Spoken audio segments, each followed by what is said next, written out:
ಮಂತ್ರಾಲಯಕ್ಕೆ ನಾವು ಮತ್ತೆ ಭೇಟಿ ಕೊಟ್ಟಿದ್ದಾಗ ಅಂದರೆ ಹೋಗಿದ್ದಾಗ ಇದನ್ನು ನಾವು ತೆಗ್ದಿದ್ದು. ತುಂಬ ರಶ್ ಇತ್ತು. ಸಾಟರ್ಡೆ ಮಾರ್ನಿಂಗ್ ಹೋದ್ವಿ.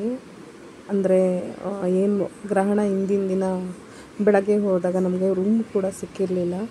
ಅಲ್ಲಿ ನಾವು ಅಂದ್ಕೊಂಡೆ ನನಗೆ ರಶ್ ಇದ್ದಾಗ ನೆಮ್ಮದಿಯಾಗಿ ರಾಯರ ಸೇವೆ ಮಾಡಲಿಕ್ಕಾಗಲ್ಲ ಅನ್ನೋದೊಂದಿತ್ತು, ಅಳುಕಿತ್ತು. ಹಾಗಾಗಿ ಕೇಳ್ಕೊಂಡಾಗ ನಮ್ಮನ್ನು ಈ ಥರ ಒಳಗಡೆ ಬಿಟ್ಟರು ಹೋಗಿ ಅಂತ. ದರ್ಶನಕ್ಕೆ ತುಂಬ ಕ್ರೌಡ್ ಇತ್ತು. ಸೊ ಅದನ್ನೇ ನಮ್ಮ ಮಮ್ಮಿಗೆ ಹೇಳ್ಕೊಳ್ತಾ ಬರ್ತಾಯಿದ್ದೆ. ದರ್ಶನ ಮಾಡೋದಕ್ಕೆ ರಾಯರು ಅವಕಾಶ ಕೊಟ್ಟರು. ಮಮ್ಮಿ, ರಾಯರು ಮಂತ್ರಾಲಯ ನಮ್ಮ ತವ್ರ ಮನೆ ಥರ ಅಂತ ಅಂದೆ. ನಮ್ಮಮ್ಮ ಕೂಡ ಅದನ್ನೇ ಹೇಳ್ತಾಯಿದ್ರು, ನೆಮ್ಮದಿಯಾಗಿ ಸೇವೆ ಮಾಡ್ಕೊಬಾ ಅಂತ. ಸೊ ಹಾಗೆಯೇ ಈ ವಿಡಿಯೋದಲ್ಲಿ ನಾನು ತುಂಬ ಶಾರ್ಟ್ ಆಗಿರೋವಂಥ ವಿಡಿಯೋ ಇದು. ನೀವೇನು ನೋಡ್ತಾ ಇದ್ದೀರಾ, ಇದು ಮಂತ್ರಾಲಯ, ರಾಯರು ನೆಲೆಸಿರೋವಂಥ ಒಂದು ಪುಣ್ಯ ಸನ್ನಿಧಾನ. ಈ ನಮ್ಮಂಥ ಸಾವಿರಾರು ಲಕ್ಷಾಂತರ ಭಕ್ತರ ಆರಾಧ್ಯ ದೈವ ಆದ ರಾಯರು.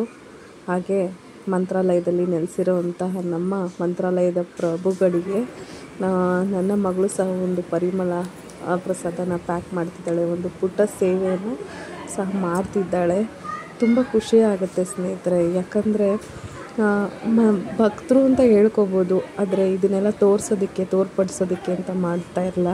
ಹಾಗೆ ಮಾಡೋದಾದರೆ ನಾವು ಮಂತ್ರಾಲಯಕ್ಕೆ ವರ್ಷಕ್ಕೆ ಏನಿಲ್ಲ ಅಂದ್ರೂ ಯಾವಾಗ ಮನಸ್ಸು ರಾಯರು ಕೊಡ್ತಾರೆ, ರಾಯರನ್ನು ನೋಡಬೇಕು ಅನಿಸುತ್ತೆ, ಆಗ ಹೊರಟ್ಬಿಡ್ತೀನಿ. ಅದು 1 ತಿಂಗಳಾದರೂ ಆಯಿತು, 2 ತಿಂಗಳಾದರೂ ಆಯಿತು, ಅಥವಾ 1 ತಿಂಗಳಲ್ಲೇ 2 ಸಲ ಹೋದೆ ಆ ಥರ. ಆದರೆ ಕೆಲವ್ರು ಅನ್ಕೋಬೋದು ಇದೆಲ್ಲ ತೋರ್ಪಡಿಕೆಗೋಸ್ಕರ ಅಂತ. ಖಂಡಿತವಾಗ್ಲೂ ಅಲ್ಲ.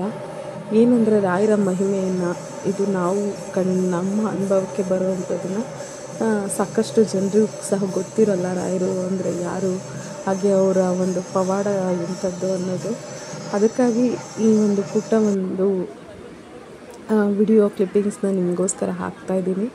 ಮಂತ್ರಾಲಯಕ್ಕೆ ಹೋಗಿ ಬಂದಂತಹ ಸಂದರ್ಭದ ಒಂದು ಶಾರ್ಟ್ ಜರ್ನಿ ಅಂತ ಹೇಳ್ಬೋದು. ನೆಕ್ಸ್ಟು ಒಂದು ವಿಡಿಯೋದಲ್ಲಿ ಇನ್ನೂ ಕಂಪ್ಲೀಟಾಗಿ ಎಲ್ಲ ಅಂದರೆ ನೆಕ್ಸ್ಟು ಡೇ ಏನೇ ಆಯಿತು ಮತ್ತು ರಥೋತ್ಸವ ಆಗಿದ್ದ ದಿನ ಅಂದರೆ ಇನ್ನು ಇದೇ ವಿಡಿಯೋನ ನಾನು ಕಂಟಿನ್ಯೂ ಮಾಡ್ತೀನಿ ಅಂತ ಹೇಳ್ತಾ, ಬನ್ನಿ ರಾಯರ ಒಂದು ನೀವು ರಥೋತ್ಸವನ ಕಣ್ತುಂಬ್ಕೊಳ್ಳಿ. ನಿಜವಾಗ್ಲೂ ಭೂಮಿ ಮೇಲಿರೋ ಸ್ವರ್ಗ ಅಂತ ಅಂದರೆ ನಿಜಕ್ಕೂ ಕೂಡ ತಪ್ಪಾಗಲ್ಲ ಸ್ನೇಹಿತರೆ. ಅಷ್ಟು ಕೂಡ ಜನರು ಎಲ್ಲೆಲ್ಲೂ ಜನ ಸಾಗರ ಎಲ್ಲಿಟ್ಟಿರ್ತಾರೆ ನಮ್ಮ ರಾಯರು. ಇಷ್ಟೊಂದು ಭಕ್ತರನ್ನ, ನಿಜವಾಗ್ಲೂ ರಾಯರನ್ನು ಪ್ರೀತಿಸೋರು ಯಾರ ಮನೇಲಿರಲ್ಲ, ಎಲ್ಲಿರಲ್ಲ ಭೂಮಿ ಮೇಲೆ. ಇಷ್ಟು ಜನ ರಾಯರನ್ನು ನಂಬ್ತಾರೆ, ಇಷ್ಟು ಜನ ರಾಯರನ್ನು ಪ್ರೀತಿಸ್ತಾರೆ ಅಂದರೆ ನೀವು ಅರ್ಥ ಮಾಡ್ಕೋಬೇಕು ರಾಯರ ಮಹಿಮೆ ಎಂಥದ್ದು ಅಂತ. ರಾಯರು ಹತ್ರ ಹೋಗಿ ನಾವು ಏನೇ ಒಂದು ಸಮಸ್ಯೆ ತೊಗೊಂಡೋದ್ರೆ ಅದನ್ನು ಸಮಸ್ಯೆಗಳಿಗೆ ಹೇಳಬಾರ್ದಂತೆ, ತೊಂದರೆಗಳಿಗೆ ಹೇಳಬೇಕಂತೆ ರಾಯರಿದ್ದಾರೆ ಅಂತ.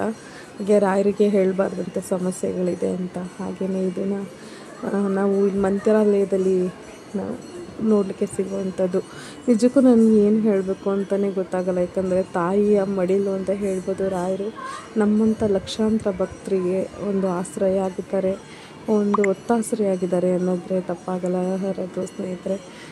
ಹಾಗಿದ್ರೆ ಮುಂದಿನ ಒಂದು ವಿಡಿಯೋದಲ್ಲಿ ನೆಕ್ಸ್ಟು ನಾನು ಕಂಟಿನ್ಯೂ ಮಾಡ್ತೀನಿ ಅಂತ ಹೇಳ್ತಾ ಹೋಗಿ ಬರ್ತೀನಿ.